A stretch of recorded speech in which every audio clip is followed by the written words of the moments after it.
Delighted to join everyone today to talk about telecom threat intelligence sharing and the road to propagation, by which subtitle I mean to prompt the question in people's minds, are we actually on it? And I'm going to outline an argument that calls for greater threat intelligence sharing in mobile telecoms are imperative today, but they're also premature. And I'll seek to illustrate why the pursuit of capability development must be prioritized, not only as the quickest pathway to optimized threat intelligence sharing, but as the critical imperative to actually enable it in the first place. Because as I will highlight, there was a systemic deficit, collectively speaking, of the capacity to detect threats in mobile signaling here, specifically for the context of this presentation, which is, of course, necessary precursor to threat sharing to begin with. So in doing so, I seek to build on discourse of last year's Telecom Threat Intelligence Summit, which spoke to organizational barriers to threat intelligence sharing. And to put my presentation just to touch off an important point, we just heard from a previous speaker on the challenge of cost and implementation. That's absolutely acknowledged. So the context of my presentation is the overall state of play in terms of intelligence production is not where it needs to be for that benefit to actually even be realized, even if we had an ideal state of intelligence sharing, which Patrick actually paraphrased in his introduction. There's only so far you can get with intelligence sharing if the capacity of the system and the system actors is inadequate in terms of being aligned with the actual environment. So more specifically, I will be speaking about why system level barriers to intelligence production precede organizational barriers to sharing, and how a vicious circle that is a two-speed telecom security ecosystem today inhibits the production of mobile telecoms threat intelligence in the first place. I'll talk about why systemic deficits in signaling intelligence increasingly also implicate cyber threat intelligence production more broadly. And I'll talk about the critical role in this respect of qualitative thresholds to enable incident reporting and other associated aspects of that. And finally, I'll talk about how breaking this cycle means bolstering capability. And that's our best way to ensure that we are indeed on the path to propagation. And that this will be, to borrow and embellish the metaphor used by our previous speaker, the tide that will raise all boats, or this is how we actually raise the tide in respect of mobile telecoms intelligence. The problem of threat intelligence sharing is, of course, not unique to mobile telecoms industry. As you see from this quote from the European Central Bank, now almost 10 years ago, in which it states that the industry has talked for years about intelligence sharing, the need for it, but few and insufficient initiatives have been taken in that direction. This quote, of course, holds true for many industries. So while it is not new and certainly not unique to mobile telecoms, it is arguably uniquely important in respect of mobile telecoms because of the way that mobile telecommunications transcend and intersect across industries in such a profound way, more than any other. I should acknowledge, of course, some very important initiatives that actually are underway.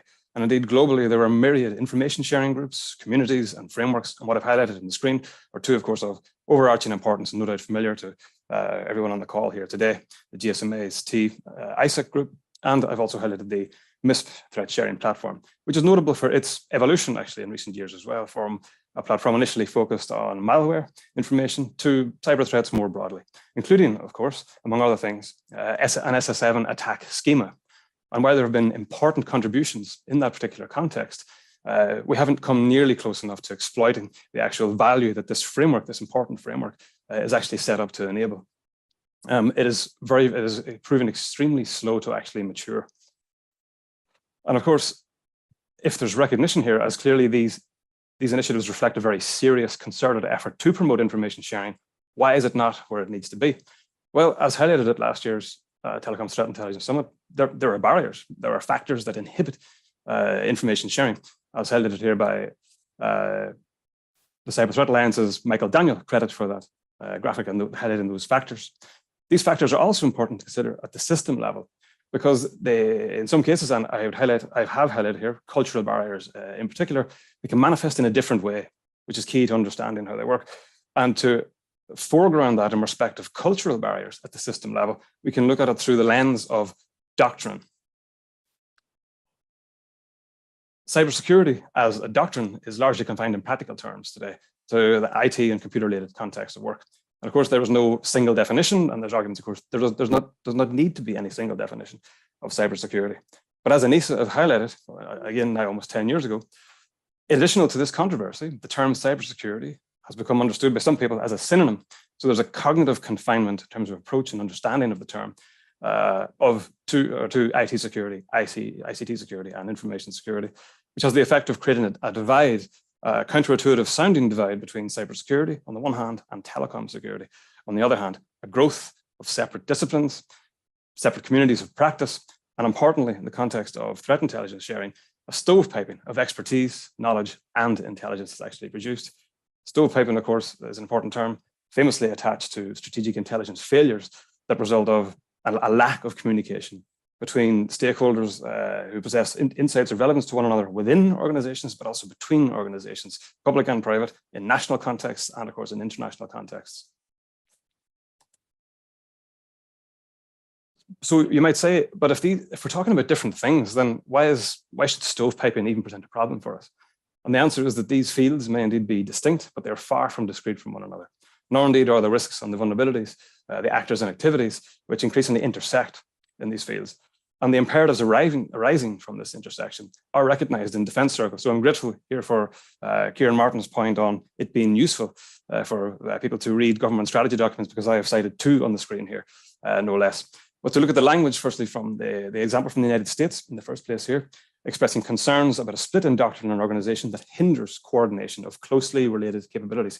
In this case, referring to information operations, everything around cyberspace operations.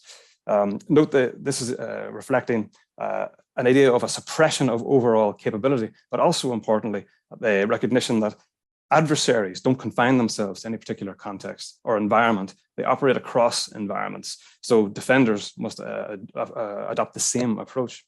Then the below example, the language from the United Kingdom's Ministry of Defence, stating that these key capability areas not having been integrated, as a result, the military is now trying to rebalance its understanding of the environments.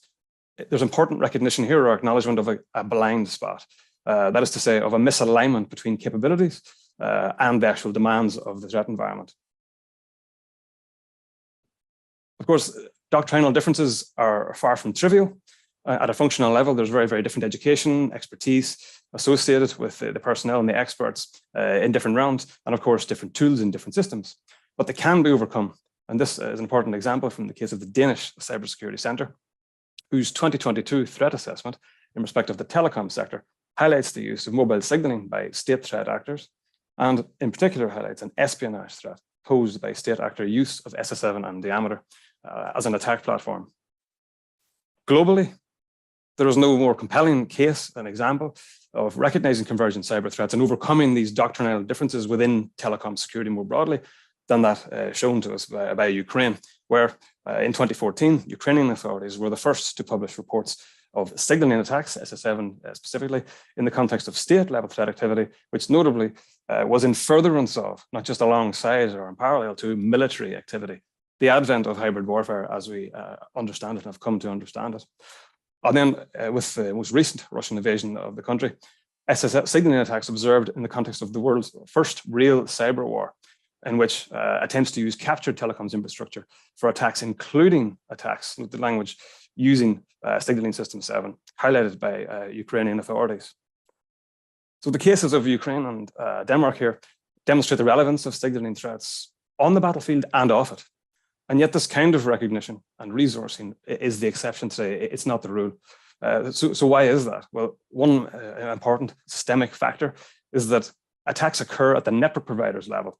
This highlighted by Anisa, where providers usually have few signaling experts. And in most cases, they aren't part of SOC teams, IT security teams, or even security and fraud departments, and where there has been improvement since 2018, this still holds largely true today. Which would suggest worryingly that stovepiping might be an improvement on the telecom security side. This would suggest that intelligence isn't even being produced in the first place, which is indeed an important part of the systemic picture today. Or in short, because we don't know what we don't know. And we can't certainly share what we don't know.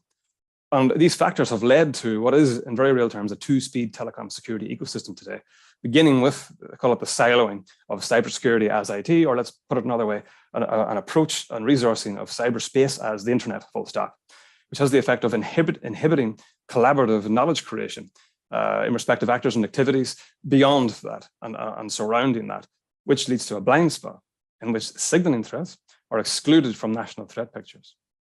At the same time, this means gaps in incident reporting for regulators and for national cybersecurity authorities, and also results, importantly, in a motivational dead space or a lack of incentive for operators to even resource protection in the first place.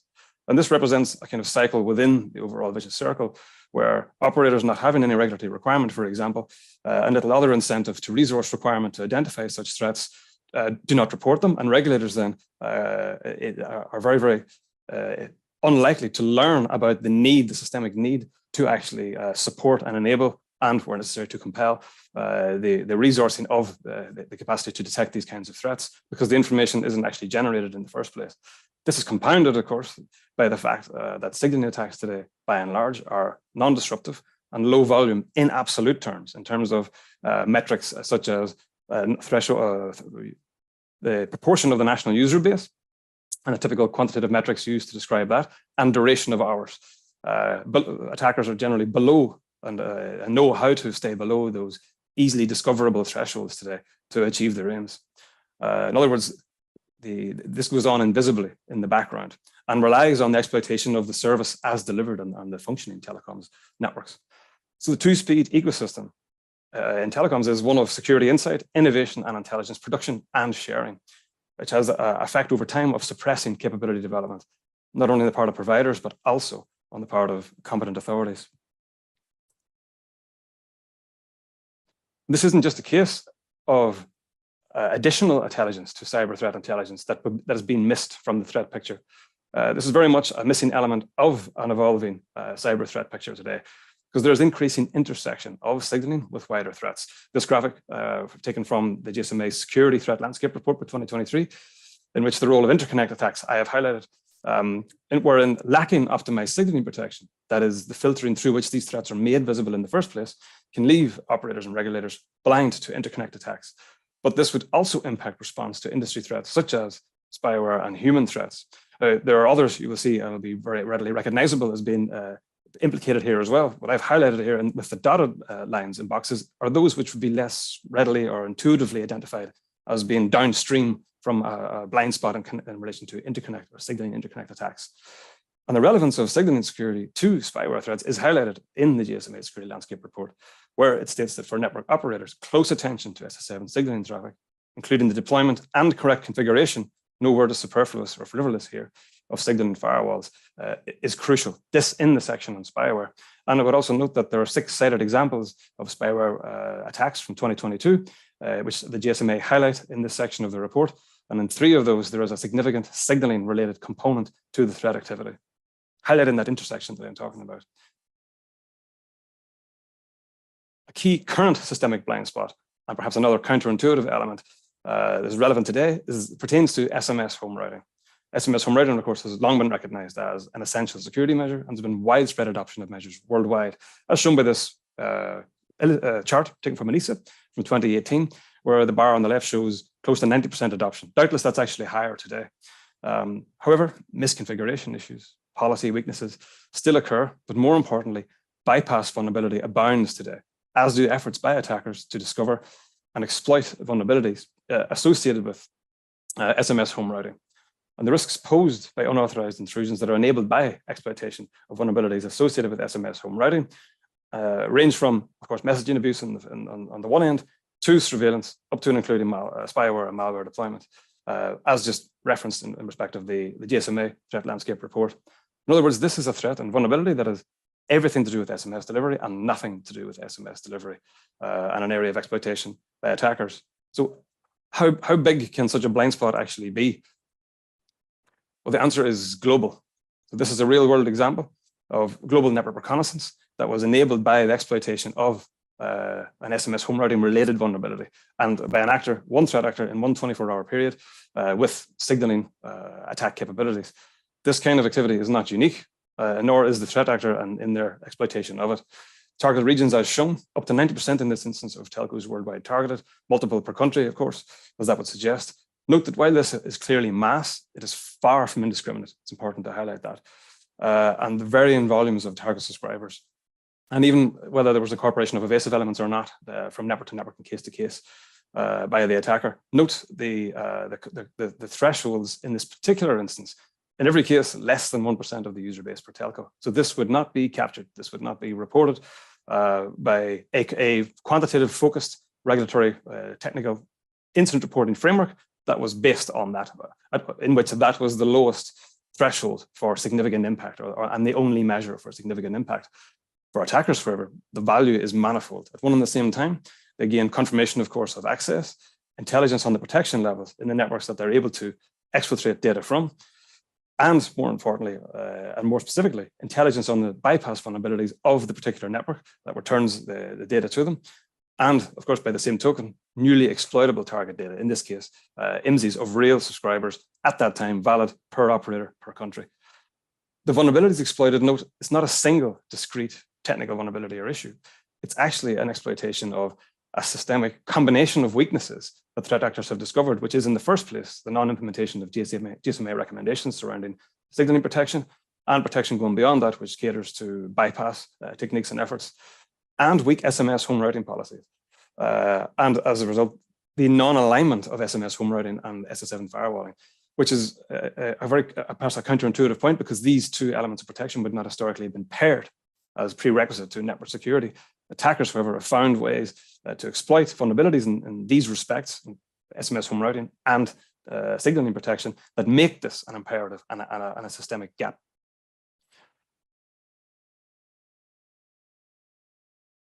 This is why qualitative reporting thresholds are critical, and signaling protection can be key to capturing significant incidents that do not meet quantitative thresholds, such as the aforementioned, which I've given. Generally, it's the lowest 1% of the operator's national user base. That's why Enea, in highlighting the importance of qualitative and quantitative reporting thresholds, do not present it as an either-or option, but a matter of both and necessity today, because sometimes a small incident can be very significant. Overall, all thresholds must be applied. And to be clear here, qualitative impacts are those of significant economic or societal impact or geographic spread, for example, and they involve significant threats, in particular to confidentiality, integrity, and authenticity. That's to say, everything aside from availability, but of course, signaling threat paradigm does extend to that as well. There are signaling denial of service attacks, which are we have treated of in our research on hybrid warfare in connection with Ukraine from last year into this year. Amid an environment in which threats against data are rising, this highlighted by Enea in their current threat landscape report, where data leakage and data manipulation, in addition to data breaches, are increasing in relevance, the need for signaling threat detection and intelligence capability also increases. Because this is a prime threat, but also the basis for many other threats, as all threats to data fundamentally are. And to illustrate that in the case of signaling intelligence, I'll refer to media reporting surrounding so-called Team Jorge, a company which allegedly claims to conduct election interference, as part of which, in their toolset, the claim is that the signaling capability is used to hack Telegram accounts of targeted officials. Enea Adaptive Mobile Security's threat intelligence unit has detected and continues to detect threats entirely consistent with the kind of targeting activity described in that reporting. The activity comprises commands designed to intercept SMS security codes. In this particular case, the context is Telegram security codes. And this intelligence confirms that this national security threat is real.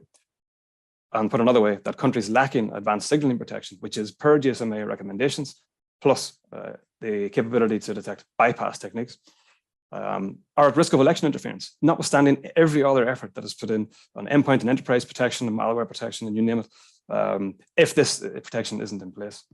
And of course, this also means that providers can't share a threat they can't detect to begin with. There's no intelligence can actually be shared in this respect.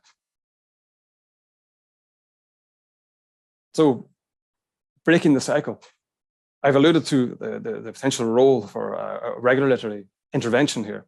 And this is actually highlighted by the ITU in their very, very new, just newly released Global Digital Regulatory Outlook report. Now, to be clear, the points made by the ITU are not in the context of promoting threat intelligence sharing, but actually about the benefits herein with regard to digital transformation more broadly, where they state that if connectivity is the economic cornerstone of society, then cybersecurity is the keystone of digital transformation. And the ITU highlight in respect of cybersecurity a need to bridge silos, as we've just talked about, and break through insularity, and the role for regulators to ensure cybersecurity governance by operators. In other words, how do resolving that impasse of not knowing what you don't know? How do we know that the threat picture that is presented is actually adequate? Do we have measurable assurance of the level of risk and exposure to unauthorized intrusions, data exfiltration, and data leakage associated with signaling vulnerabilities? And there's also recognition at a political level globally, but in this instance, I'm highlighting in the EU context, European Parliament context, because it's very current. In this case, the PEGA Committee of Inquiry into Pegasus and equivalent surveillance spyware, who also emphasize in their findings the role of national regulatory authorities.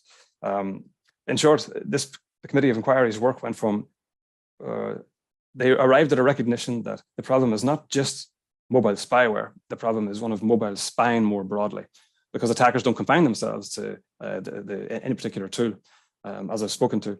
So the initial draft report from PEGA highlighted the role of telcos in this context, but the final report had broadened scope of recommendations significantly to emphasize signaling-enabled surveillance and unauthorized intrusions, the role of national regulatory authorities, particularly with regard to ensuring there is adequate threat detection, by way of actually assuring that there is resilience in the first place. And some of the language in those new provisions adopted by PEGA in their final report or draft report are on the screen there. Notably, calls on member states to ensure that competent national authorities evaluate telecom providers' level of resilience to unauthorized intrusions.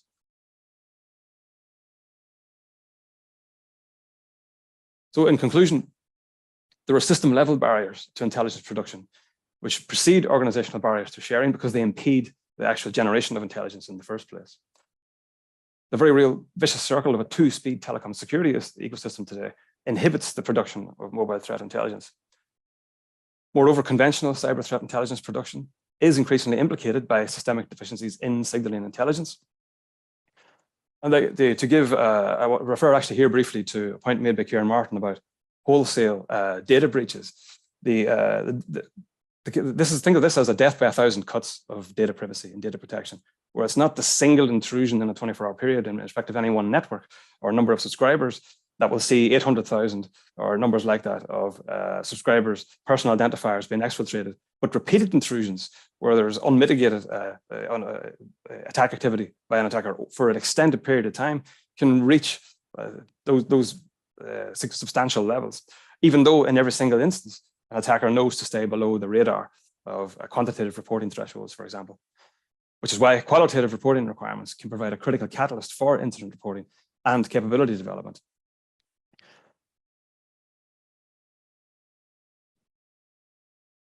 And finally, my final point is that since the capacity to produce intelligence actually predetermines our sharing potential, the road to propagation must actually be paved with signaling protection, which is to say, paved with capability.